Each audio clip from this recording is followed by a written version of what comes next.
Hi, I'm Nate. And I'm Courtney, and we're the mono-poly couple. What does that mean?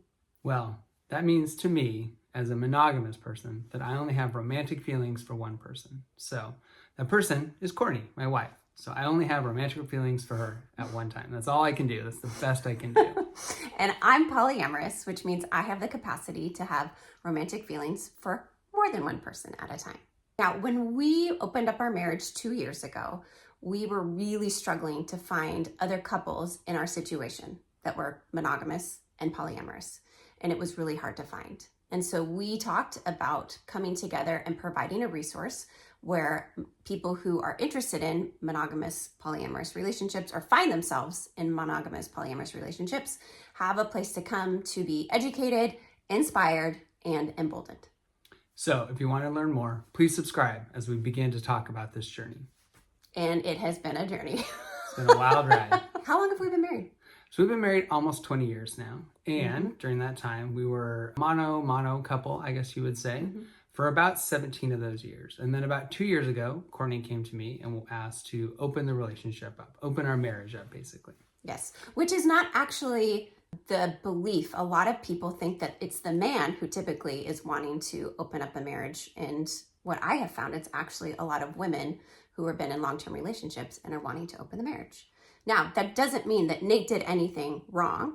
And we're going to talk about through future episodes how we got to where we are now, because where we are now is not where we were 2.5 years ago when we opened it. Let's talk about what it first looked like when we opened our marriage and how that whole story began. We'll just give you a brief overview today.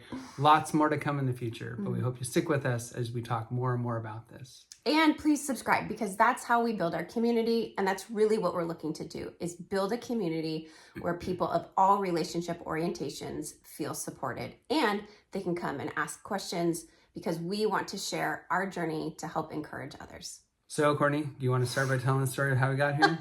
Let's just begin that way. Why don't you? Where do we even begin? I would say let's begin 2.5 years ago. You first were thinking about opening the marriage. Yes, I asked him over our anniversary dinner if he would like to have a threesome, but I didn't really want a threesome, and he did not want one either. No, because again, I'm monogamous. And so for me, I only look for one partner at a time. That's what my romantic capabilities are maxed out at.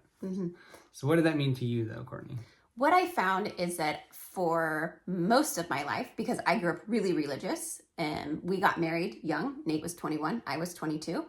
And the idea of having more than one sexual partner ever was like terrible. Like you were going to hell. There was a lot of shame and a lot of religious trauma around that. And so when I realized, looking back, that I actually was polyamorous, that I desired to have more than one romantic partner in my life, that was a really hard identity crisis for me, especially since Nate wasn't really open to that idea of having to share me with somebody else. No, and that, the reason behind that was we had this, I guess, traditional marriage for a long time. And so in my mind, that was how the relationship was going to work. It was going to work like that forever. It was like that in the past. It was like that now, and it's going to continue that way. And also, I think because I didn't understand what polyamory meant, right? So a lot of my initial concerns, which we'll discuss more on this channel as we go along, were, well, Courtney just wants to basically have an affair, wants to sleep with someone else, right? Like, what could be missing from this relationship, right? What was I doing wrong? What was not, what did I not do to complete you? Because again, we've always been told that that one other person, you find them, they complete you the rest of your life, and you sort of, white picket fences, have a house together, 2.3 kids, and everything's going to be perfect, which again, for many of us, we know, and as I've gone through this journey, that is not the reality of a lot of things. So the Disneyland dream. Yes, it does not necessarily exist. It may for some people, and again, we're not here to judge that and talk about that. We're here to talk about our journey. And so the idea that one person can meet all your needs is probably not very realistic, and probably is potentially leading to harm that it does that, right? We try to fit ourselves into these molds, then try to shrink ourselves down. And that may not be the best way forward for a lot of people. Yeah, and we want people to know that monogamy isn't the only option. Like that you can be in a mixed relationship style marriage or long-term relationship, and that you have the ability to question the default or what is called compulsory monogamy, where that's just expected. Everyone does it because that's what you're supposed to do. And we don't believe that that's the case. And so we wanted to share, again, our journey so that people can understand that there's nothing wrong with them.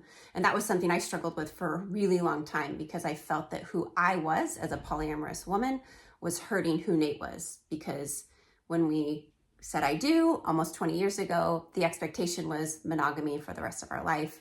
And then I changed the game. Changed the game. Yeah. And, to be honest, it's been somewhat of a roller coaster ride at times, but for us, it's only made us closer, and we've only gotten better as it's gone along. So, but that's taken a lot of steps along the way, and a lot of, maybe potential both marriage therapy, group therapy together, and then individual therapy. And so not just that, but just learning how to navigate a new life together and what that looks like, and including family, friends, children. How do you do all those things? And we're going to get into that more as the channel goes along. And so again, we're here to support you as you go along, whatever journey you're on, from single person to married person to whatever else it may be in that relationship, voyage that you're on, as we talked about, either changing the game or whatever else.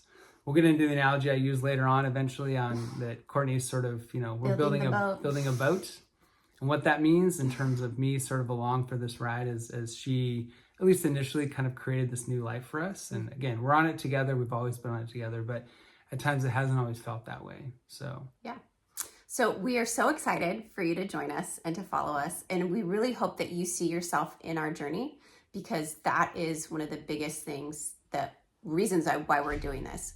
We're parents, we have 3 kids, we're, siblings, we are friends, we are lovers. Like, there are so many different roles that we both play, and having a mixed orientation marriage is just one of them.